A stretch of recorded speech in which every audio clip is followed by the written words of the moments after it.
This is a C-47, one of the most legendary workhorses of World War II.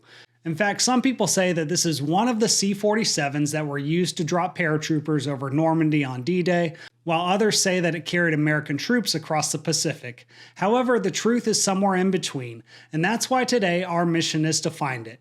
We're going to hop on board for a view from the jump seat to learn what it takes to fly an 80-year-old warbird and uncover the real story behind this remarkable aircraft.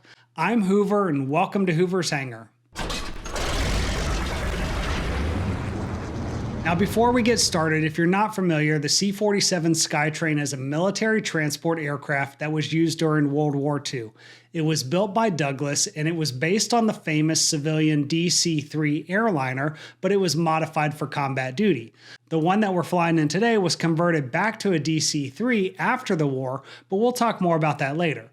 For right now, it's important to understand that the C-47 was used to carry troops, drop paratroopers, haul cargo, tow gliders, and evacuate wounded soldiers. Because it was so dependable, it became the backbone of Allied air transport, earning nicknames like Goonie Bird and Dakota. And here I was about to go for a flight in one for the very first time. But before that happened, I needed to get a quick briefing.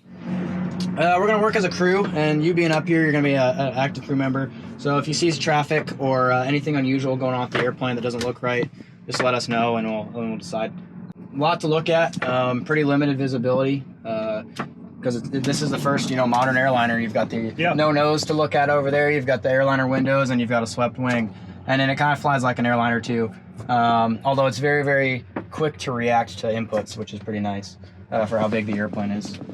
By the way, this is Job, and he's going to be the pilot in command of the aircraft today, sitting in the left seat, but we'll talk more about him later. For right now, I was still trying to soak in the fact that I was about to get to ride in the jump seat for this flight, something that very few people get to do, and I already had a million questions. And talk me through the controls here for flaps and gear. What do we have here? Yeah, so this is the actual gear actuator handle. So that's what's actually moving the gear up and down. Okay. Is the input from that. And they've got a latch handle right here, and that drops mechanical spades. Is what they call them. They're like mechanical metal blocks that drop down in front of the gear and lock it down. So when we take off, you'll see my right seater here. He's going to first flip that latch off, pull that handle all the way up, and then this handle will actually be in the neutral position, like that, on that micro switch. Okay. And he'll pull that up. That's the gear up procedure. That's the biggest dangerous part, most high risk part of this airplane is if your SIC doesn't know what he's doing, you can get this out of sequence and you can actually bring the spades down before the gear. Okay. And when you drop the gear on top of the spades, you're bending stuff. How much have y'all flown together, the two of you? Kurt and I have flown probably about 70 hours together now. Okay. We have a lot of time together. And then what's your total time in this? 280. Okay. 270, 280. Okay. So nice. Obviously, there's a lot going on when it comes to the procedure for raising and lowering the landing gear, and it's not as simple as just raising the gear handle like you're going to find on most modern aircraft, but that's why the pilots that fly this aircraft go through a rigorous checkout process, and it's also why they use a checklist and are very disciplined about what they do. Regardless, that's enough about that. It's time to get the engine started and go for a flight. Good turn two. All right, Billy says clear two. All right. Oh, just call the mags for me. Yep. Here we go. Two. By the way, I also need to introduce you to Kurt. He's the pilot serving as second in command for the flight, sitting in the right seat. And one of the things I want you to pay attention to is the crew coordination that happens between him and Job throughout the entire flight.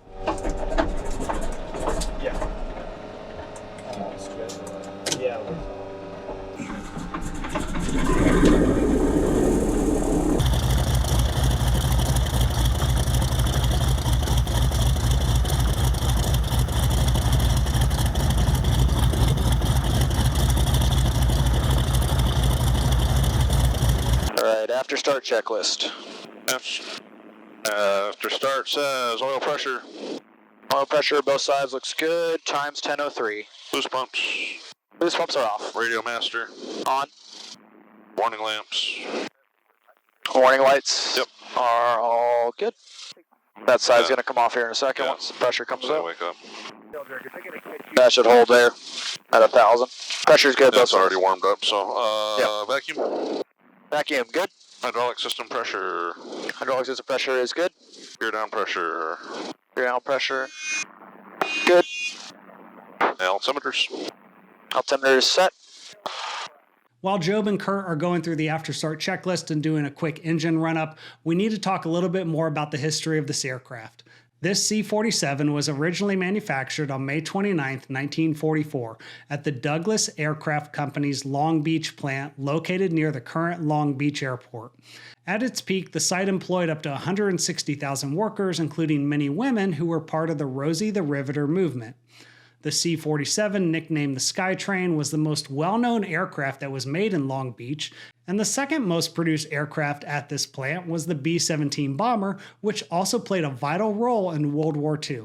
However, when it comes to this C-47, according to the historical archives, we know that it was assigned to the 7th Air Force in Hawaii on June 16, 1944. And considering that D-Day was on June 6, 1944, it's certainly possible but not very likely that this aircraft participated in the Normandy invasion, and I wasn't able to find any further evidence to support that claim. Regardless, there's still a lot more to the story behind this aircraft that I need to share with you, but for right now, the guys need to finish going through all of the before takeoff checks to make sure that we're good to go. Alright, run up complete. If you want to run the checklist, just make sure you grabbed everything. You can do before takeoff right now if you want. Yep, I'm ready. Before takeoff, run up.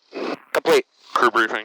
Okay, we're going to depart runway 18 at Leeward with a right turnout, and we'll head kind of south-southwest. VR is going to be 84 today. Anything before 84, if anybody in the airplane yells out that we need to abort, we'll abort. And how we're going to do that is we're going to bring the throttles to idle.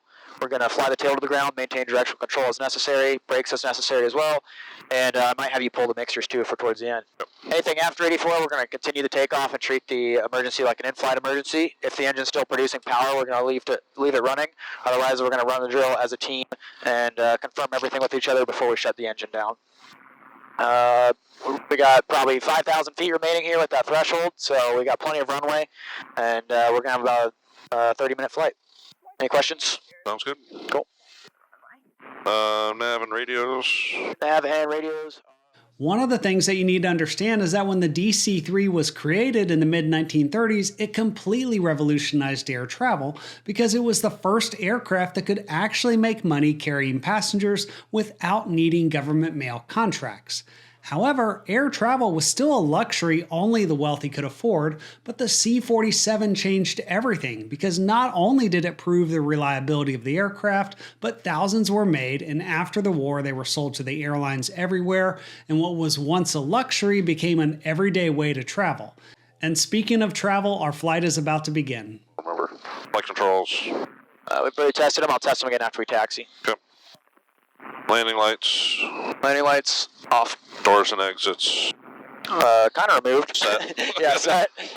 cowl flaps and the final items. So. Still open on my side. All right, I'll do flaps, cowl flaps, and final items on the runway then. Cool. All right. All right, you ready to move? Yeah, we're clear right. Clear left. Oh, we got the tail wheel locked, so after I get rolling straight here, I'm going to unlock it. Everybody in the back seated.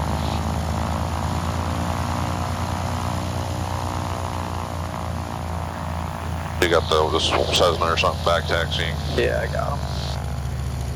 Unlocking the tail wheel's unlocked. I'm going to come a little bit to the left. I just don't want to have my wingtip over that runway too much. Yep. Got plenty of room over here. Marshaller giving us a thumbs up. He's telling the Cessna to stop, so I'm guessing he's giving us the right of way. Yeah, since we're ready. You want to test the flight controls for me real quick, just while we're moving? Aileron up over there. Aileron's up. Down over here. I'll let you do the rudders. Yep, the rudders are free. Up and down.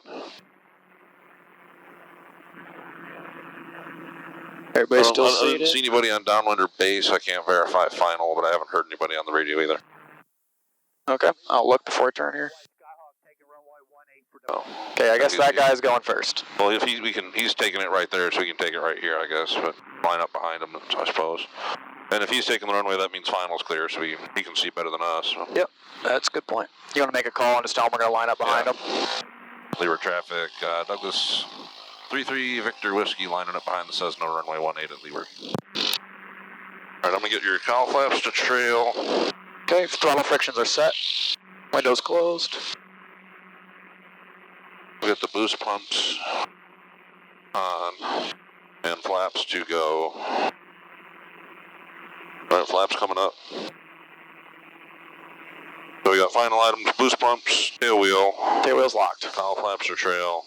Trail on my side. Up and neutral on the flaps. And here, you ready? I'm ready. Let's go up to Let's do a barrel check. Leeward traffic, Douglas, 3-3 Victor Whiskey, DC-3 taking off, 1-8 straight out to the south at Leeward.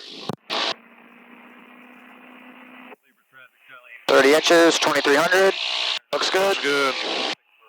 We're going to do 48 inches if you want to back me up. Yep. There's 40. A little bit of a right crosswind. 45, 48, power set. Okay.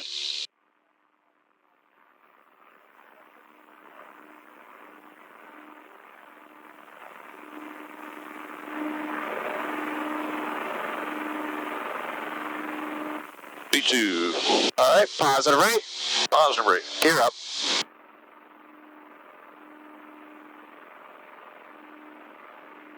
Want to go to meet power here? Yep. Clean and dry on my engine. Clean and dry over here. Okay, back to the story about this aircraft. You see, after being assigned to the 7th Air Force in Hawaii for a short period, it was transferred to a base in the Philippines and then later to Guam, and it carried troops all around the Pacific. Eventually, in November of 1946, it was considered surplus, and a few months later, it was sold to Silver City Airways, based out of Australia, where it was converted to a DC-3 for passenger travel. Then, for the next 30 years, it changed owners and tail numbers again and again, operating all around the world, hauling cargo and passengers until 2003, when it was preserved and operated by a flight museum in Addison, Texas. But then, if you fast forward almost 20 years later, in 2022, it was acquired by Tim Savage with Vintage Flying Machines, and thanks to Tim and his son Job, who I was flying with today, it was repainted as a C-47 like it first started, and you can see it at various air shows and on display at various locations throughout the year.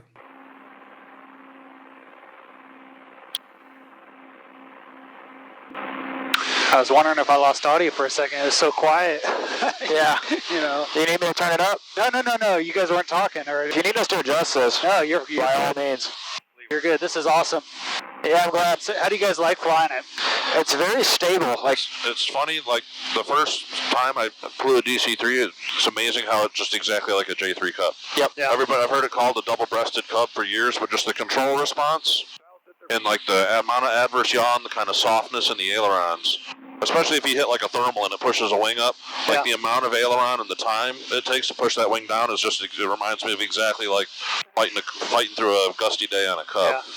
Yeah. What do you guys think is the most important thing that someone needs to know that's, getting into this aircraft flying and, and building hours in terms of being safe? Act as a crew. Yeah, it's a warbird, so knowing how to operate a big engine, big radial engine, how to start it and how to treat it for longevity, and you take care of your engine, it'll take care of you is important. Takes obviously it's not a super demanding tailwheel airplane to fly, but you do need some pretty good tailwheel skills. But it's not as hard as, like I say, a T6 or a Stearman to land. If you can land a Cub, you can probably land a DC-3. But right. Yeah, it's kind of a blend between warbird and modern day airliner. They they kind of invented CRM in airplanes like this, and in the start of the jet age and everything.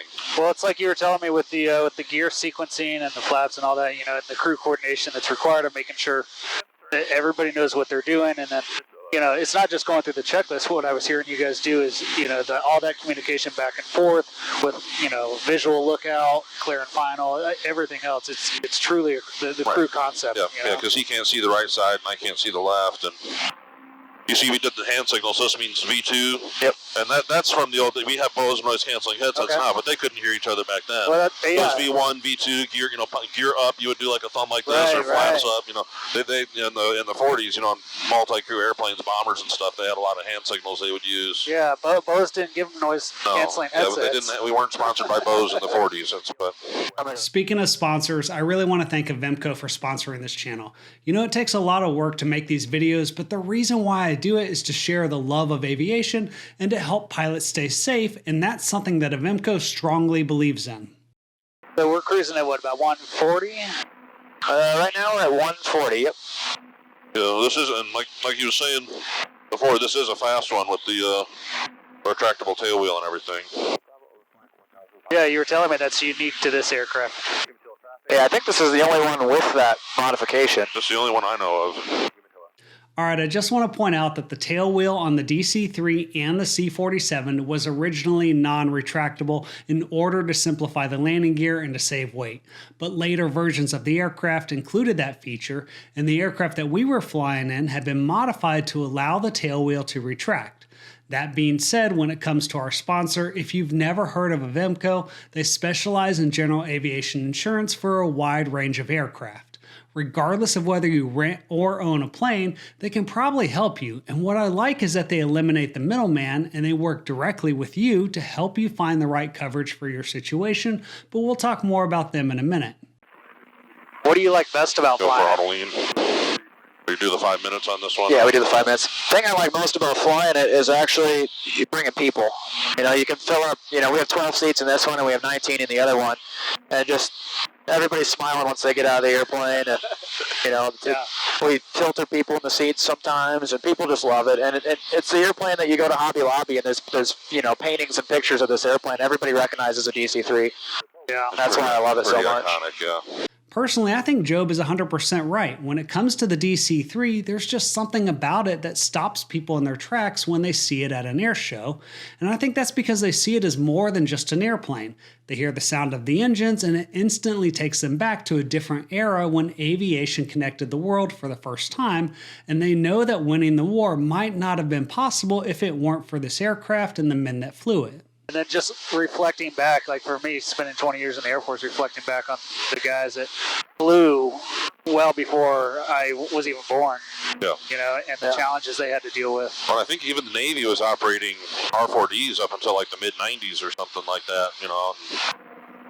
But and bringing these the over only thing that'll replace the DC-3 is another DC-3. You know, that's why there's still 120 some of them still flying. Yeah. And they, the 20-year-olds bringing these across the ocean without all the modern avionics, without all the modern weather reporting. That's pretty crazy. Yeah, when we did it last year, it was hard enough, and you know, with ForeFlight, we had sat phones, and I had, you know, I was calling my friends like, "Hey, what's the webcam look like in our Sarsarak? Is it breaking up yet?" And they didn't have that in the 40s. They just kind of went and hoped the weather was good when they got there, and if it wasn't, they just dealt with it and made it happen anyway. You know, whole different experience of what we got to do. Just imagine what it was like flying long missions across the ocean without any GPS or radar, using a magnetic compass, and doing whatever was necessary to make the mission happen. Thankfully, there's been countless advances in technology and education to help pilots stay safe, and that's one of the reasons why I love Avemco. They're always focused on doing whatever they can to help prevent aviation mishaps, and that means promoting aviation safety through different resources and newsletters, as well as educational programs like the FAA Wings program, and they even offer discounts for pilots that meet certain criteria. So do me a favor, it doesn't matter if you own a plane or if you just rent one occasionally. Scan one of the QR codes on the screen or use the link in the comments to get in touch with the folks at Avemco and find out what they can do for you. It's a great way to support the channel and stay safe. And now let's get back to the video. What's the scariest moment you've had in this aircraft? Or has there been one? Mine would have been when I was going into Greenland with it in my SIC when it dropped the gear when I told them to, because if you get above glide slope on this airplane... That was not me, by the way. That was not him. That must have been on the way over, because I don't... That was on the way over. That was not you. Good point of clarification. Just for the cameras on the... Yeah, we came in too high. It's a 3.5 degree glide slope into our Sarsarak. Yeah. And we needed the gear in this airplane, because that's your air brake. There's no actual gear limit, speed limit on this airplane. Oh, wow. It's the Douglas air brake, and... he didn't drop it when I told him to. We came in high on the glide slope, and if you don't make your approach in there, your alternate is 200-300 miles away, something like that, and there's a chance you might not make your alternate. You might be ditching. Yeah. So that would probably been my scariest moment. With the round engines, in like a Bonanza, you can just chop the power to idle and it'll come down. Right. But you really don't want to do that in these. We really try to avoid the propeller turning the engine. If you can picture, that's a big windmill out there. So if you can pull the power to idle, the engine's not making any power, but it's still turning just as fast. But the centrifugal loadings inside the engine change the way a bunch of changes the way the oil flows through. So if we were to chop the power to idle, the engine would still turn, but parts aren't getting lubricated that need to get lubricated, and that's obviously bad for the long-term health of the engine. In World War II, when they just had a pallet of engines everywhere you look, they were probably a little bit harder on them than we are today. But when you're flying one across the ocean and back, we want to take care of them as well as we can. So that goes in. That's a lot. Probably what's getting used to flying something like this too is you just have to stay way far ahead of the airplane so that you don't have to chop the power to idle. Yeah. Especially when we're doing formation flying. I know you got formation time. It's nice being able to go idle and just slam it back and forth if you're in like a little six-banger. But when you got 1,400 horsepower on each wing, you really don't want to do that. So you're trying not to overboost or underboost the engine, and we've got like about a 10-inch range of manifold pressure for any RPM that we're at. It's also common to drop the flaps and the gear in formation because it's easier to move the flaps up and down than it is to adjust the power a bunch. Or you see a little slip maybe if you know. Yeah, this airplane slips beautifully. Well, with the geared rudder one, you got to be careful with that too. The geared rudder is different, but the other one slips beautifully. How'd you guys get involved and started doing this? I started, my dad had a B-25 bomber when I was about 5 years old, and I kind of got the itch for it there. I would ride around in the glass nose of the B-25 going to air shows, and that's kind of where I got my feet wet with it. And then I didn't get serious about flying myself until 2020 when I was just out of high school. Okay. And I got a flight in our J-3 Cub, and I kind of fell in love with it again, and I decided to get my private, and then the rest is history from there. I decided to make a career out of it. Nice. Yeah, my dad's been a glider pilot his whole life, so I grew up an airport brat. And then just through some networking and kind of knowing the right people in like 2013 or so, I ended up joining the Commemorative Air Force B-29, B-24 unit out of Dallas, Texas. And so my first warbird was the right seat of a B-24, really. That doesn't happen very often, but it happened for me, and I moved. I know it doesn't happen very often, so I moved to Dallas to prove to them that I knew that didn't happen very often.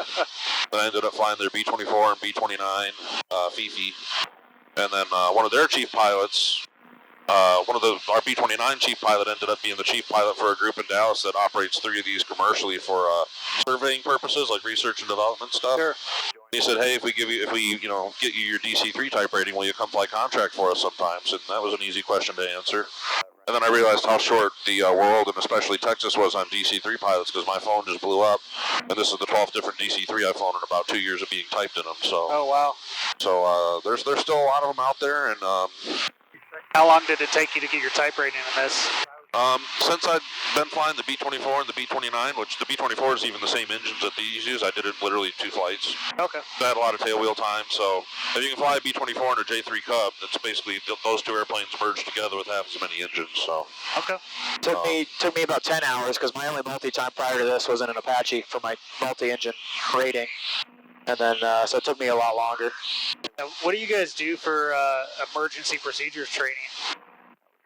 A lot of chair flying. A lot of chair flying, yeah. So, yeah, for somebody new to the airplane, we'll sit here and run through what we call the drill. So, okay, you just lost an engine. We're going to go mixtures, props, throttles, gear up, flaps up, identify, verify, feather, and kind of go through just a lot of chair flying. Because there's not any sim. No, yeah, right? There's no sims.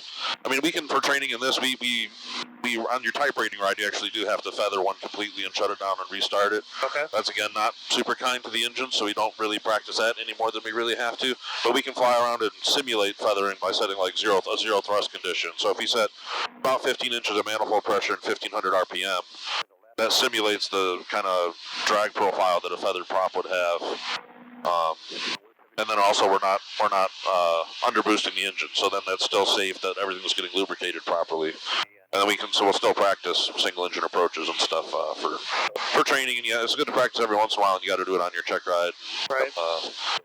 Everything like that too. PICs even have to do a single engine go around, which can be done, but it's if you're light, probably the most exciting thing to do in the airplane on your check ride. But and there's a lot of maintenance and care that goes into the aircraft as well, right? Considering the age of it. Mechanics, because pilots need heroes too. I'm not an A&P, but I love buying my A&Ps pizza and beer, so I like that. Yeah. Pilots need heroes too. Yep. Yeah. I know a lot of people, they get concerned about the age of an aircraft, but the reality is it's all about how you take care of it. Exactly, yeah. I mean, these things were built in the 40s. I don't think they imagined them flying for 80 or 100 years, but mostly thanks to like we said, there's still 120 20 or so of these things flying. So airplanes like this, there's still plenty of support. You can go buy just about any part you need for a DC-3 thanks to, there's enough of them to create a demand that companies, especially like Basler Aviation up there in Oshkosh, who they specialize right now in converting piston DC-3s to turboprop DC-3s, but because of that process, they also make any part you would need for a DC-3. And for as far as warbirds go, there's definitely a lot harder airplanes to maintain and get parts for, but anytime you double the engines, that's, just about twice as many things as you can have to fix. So Yeah. Here we're on the descent checklist. Or approach checklist. decent checklist. Approach says air conditioner Off. crew passenger briefing, They are briefed. They're on their seats as well. fuel selectors. Now it says full. As we started to head back to the airfield, I couldn't help but reflect on the sacrifices made by those that flew this aircraft in the war, as well as those that rode in the back. Now, if you've been watching this channel, you know that I have a list of aircraft that I hope to fly in one day. And even though the C-47/DC-3 was not on the list, I'm very thankful that Job and Kurt let me go flying with them today, and I'll be able to cross it off after we land. I also want to thank Avemco again for sponsoring the channel, and if you haven't already, be sure to scan one of the QR codes on the screen if you own a plane or if you just rent one, or use the link in the comments to find out what they can do for your aviation insurance needs. That being said, we were finally back in the pattern, and now it was time to land this legendary aircraft so we could call our mission complete. Yeah, no pressure. Don't screw up, don't. Got one guy taxiing out, maybe two. Yes. I think the one's at Cherokee taxiing back. Looks like it. All right, clear into the break. I'm going to brake towards the end of the runway yeah, here. clear right. Yeah, I don't see anybody. Somebody parked a Cub in your yard. Somebody. Oh, that's Bobby. He's from Love's Landing over there. Oh. You want to come on this side to the east side of the runway? All right, break in 3, 2, 1. Okay, we're over. And before landing checklist. Before landing checklist, boost pumps. Back on. Just going to pitch up a little bit, slow us down. Rich, and we got gear and flaps. All right, go ahead with the gear. All right, gear's coming down. Leeward traffic at Cherokee 4386 Tango. Is it alright if we follow the RV? That's going to hit a downwind call for me once you get a chance, too.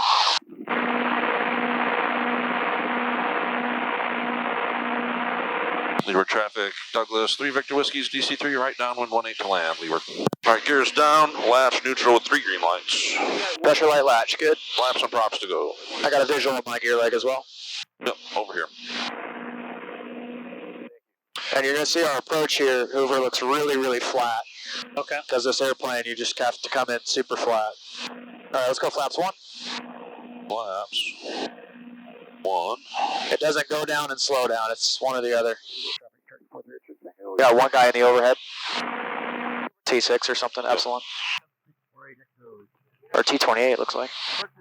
All right, 600 feet. I'm going to lose side of the runway here if you want to let me know when I'm good. You're about to beam the tree line there, but... Okay.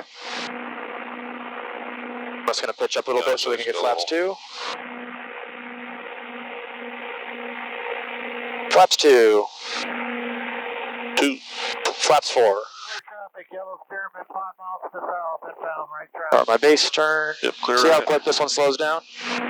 Yeah, that's weird. On final, if you want to call my speeds, to get my props on final as well when I call. Yep, I'll get the flaps at touchdown. Get flaps on touchdown and go around. We'll go to climb power. I'll do the throttles. You do the props. So probably a little low. Yeah, I'm wrapping it around here. Yeah, it does come down quicker than... There's also that displaced threshold. Yeah, this one comes down quicker and it slows down faster. That's weird. Leeward traffic, Douglas 3 Victor Whiskey, right base final, 18 to land, Leeward. All right, green lights on the gear, brakes tested good. Pressure's good.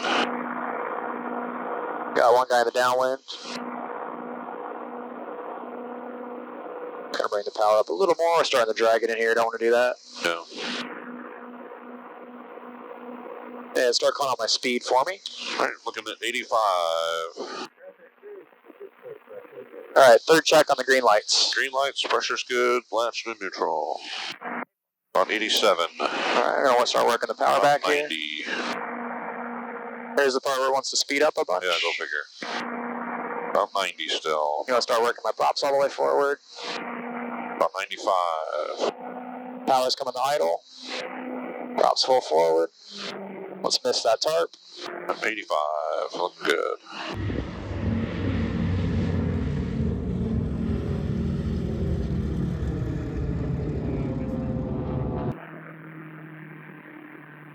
Flaps up.